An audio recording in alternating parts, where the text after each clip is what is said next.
Severus Snape, as J.K. Rowling wrote him, has a hooked nose, sallow skin, and greasy black hair. He wears black robes and is described as generally unpleasant to look at. That is not incidental. The unpleasantness is doing the work. J.K. Rowling coded Snape's appearance so the reader would feel distrust before knowing anything about him. The face was the first argument the character ever made, and millions of people read those descriptions in the books and built a version of Snape in their heads before any film existed. The appearance they constructed was very specific. It was theirs, and it felt true. Then in April of 2025, Papa Asidu was confirmed to play Snape in HBO's new upcoming Harry Potter series, and within 48 hours, he told the Times of London he had received messages threatening his life because he is playing a fictional wizard in a children's story. Now, this investigation is not about Harry Potter or Snape. It is about the conversation around it. Why does Hollywood feel the need to alter characters, and why do people care so much? That topic is considerably larger than Harry Potter will ever be. Holy moly! Me have watched empires fall over less. The one thing I have learned is that the only things guaranteed in life are death, taxes, and online death threats. Good evening.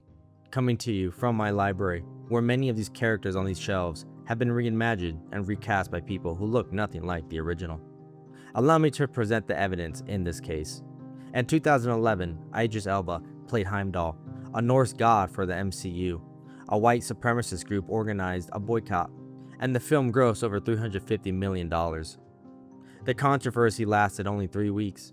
However, in 2017, Scarlett Johansson played Motoko Kusanagi in Ghost in the Shell, a Japanese character played by a white American actress.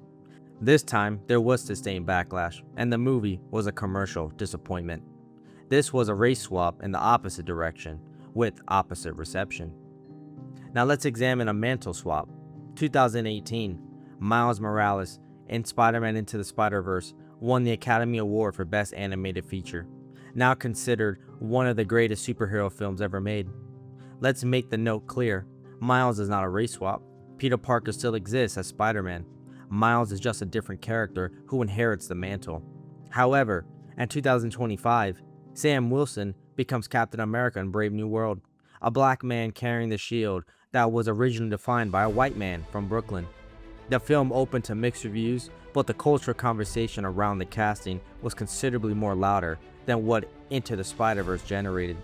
Sam Wilson had been set up across multiple projects, and some argued he earned the shield narratively. I don't agree with that opinion, but the story of the film was built around what it means for this specific person to carry it.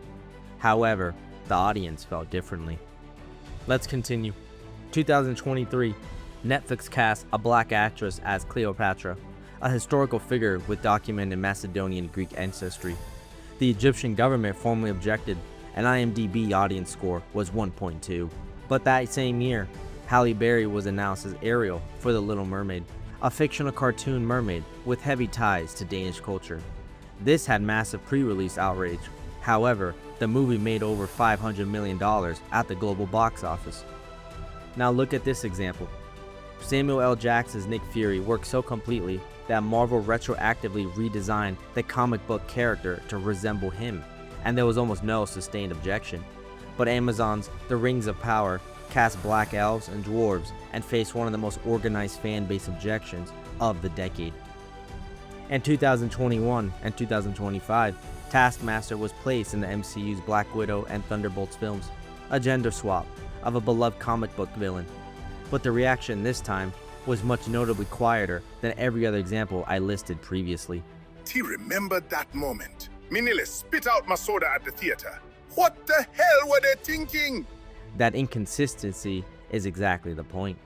They took the MCU to a whole nother level with that. And recent examples for 2026, a rumor, unconfirmed as of this recording, has circulated that Lupita Nyong'o will be played as Helen of Troy in Christopher Nolan's Odyssey. The memes are endless, and Elon Musk declared Nolan had lost his integrity.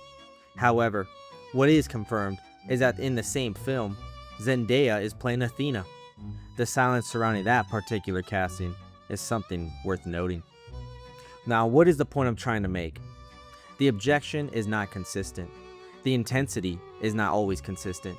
And the outcomes are not always consistent. And the conversation keeps happening as if it is one argument about one thing. It is not. Listen, my friend.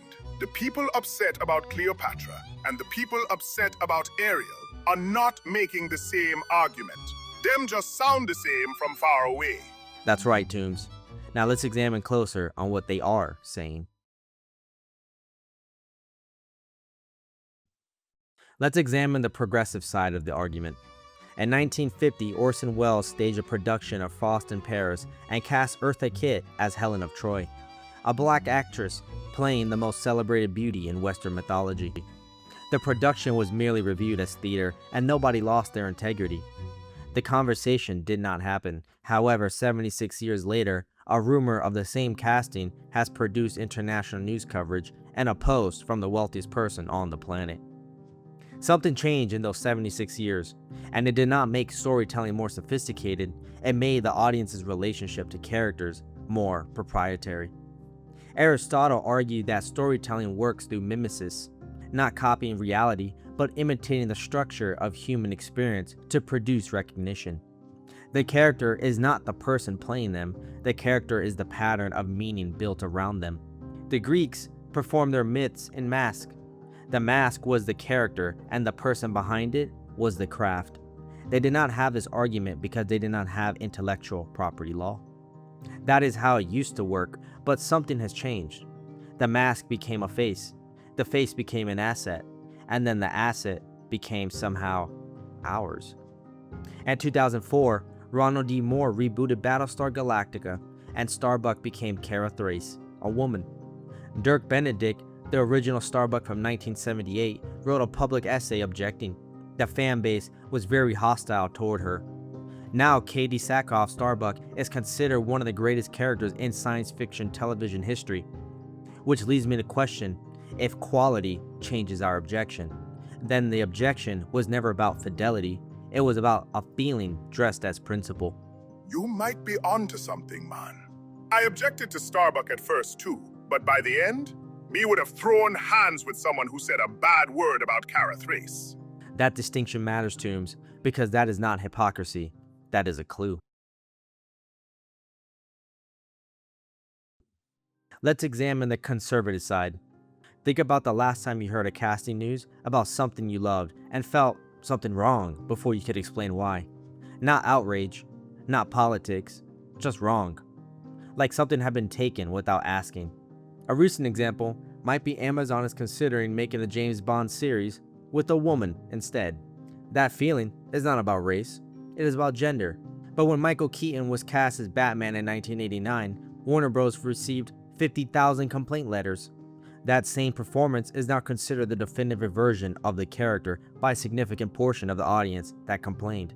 But the feeling arrived anyway, and it arrives every time. So when you read a book series or rewatch a film 10 times, your brain does not passively receive the character, it builds one. The face assembles itself and the voice arrives. By the time you finish, the character in your head is not entirely the author's. Some of it is yours and you helped make it. Then, when the casting announcement arrives and the face on screen is not the face you had in your head, that is not preference. It is more like someone redecorating a room you thought was yours. You did not own it, but you lived in it, and the version you built is now gone. Winston, me has had me own room, redecorated, without permission. It is disorienting. Toombs, I was just using it as an analogy. 1887, Brussels. Very nice curtains. Someone changed them while I was on assignment. I was furious for 11 years. 11 years over curtains? I holds grudges sometimes. Me is ancient. Me have the time. Still mad about it to this day. Especially when you keep changing the windows. I am constantly reminded. Okay then, back to Black Snape. J.K. Rowling described Snape with precision because that unpleasantness was doing narrative work. Coding a character the reader would distrust on sight before knowing why. Changing that appearance without rewriting the story around it creates a gap between how the character looks and what the story was built to say. That is a legitimate craft problem separate from any conversation about race. That is the argument the progressive side is refusing to admit directly, not because it is unreasonable, but because admitting it out loud sounds smaller than the fight feels. Them are not fighting about stories, Winston. Them are fighting about who gets to decide what the story means. That is a power argument wearing a storytelling argument's coat, and both sides are doing it. Correct. And that is the part neither side will accept. So we have been presented the argument, but here's what people have forgotten to ask. Not who is right about the issue. Something simpler. Why does Hollywood keep doing this when the risk is this visible? The backlash is this predictable. And there are plenty of actors of every background who could play these roles accurately. The answer to that requires following the evidence. And the evidence does not lead where most people might expect.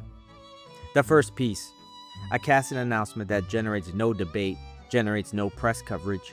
A casting announcement that generates enormous debate, positive or negative, generates tens of millions of dollars in earned media before a single frame is even shot. The studio does not need the controversy to resolve, it just needs the controversy to exist. Every share, every boycott, every think piece, every celebration is free marketing.